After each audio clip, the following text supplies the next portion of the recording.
ni kwa namna gani unaweza ukafanya ili kuongeza mbegu zako za kiume? Na hili ni swali ambalo wanaume wengi wamekuwa wakiuliza. Sababu kubwa ni kwa sababu mbegu za kiume ndizo zimeshika mstakabali wa mwanaume kupata mtoto au kutokupata mtoto. Sasa hili swali nitalijibu.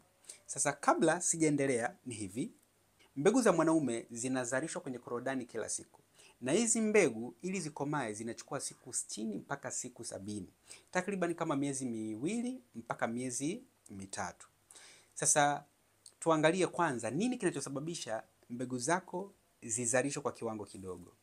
Jambo la kwanza, homoni ya testosterone kushuka au kupungua kwa homoni ya testosterone. Lakini mbili, ulaji mbovu wa vyakula.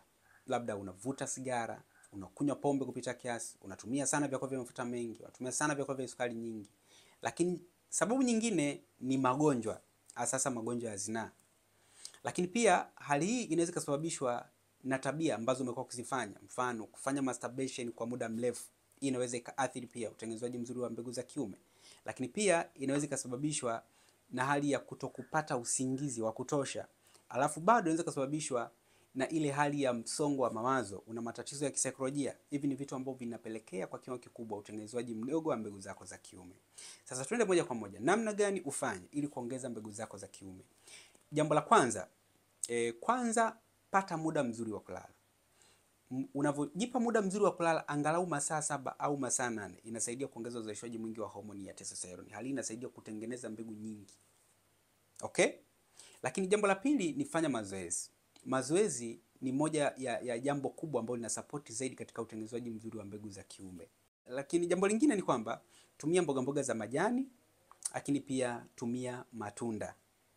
Kingine, zingatia sana kutafuna korosho, karanga mbichi, mbegu za maboga, lakini pia tumia samaki, alafu kunywa maji mengi. Ukivifanya hivi vyote kwa mwendelezo, vitasaidia kwa kiwango kikubwa kutengeneza mbegu nyingi na kurahisisha kusababisha mimba kwa mwanamke.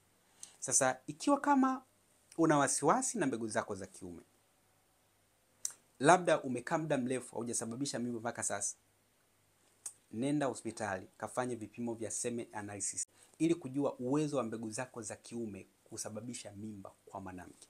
Mbegu zako za kiume hazipimwi kwa macho, lazima ufanye vipimo.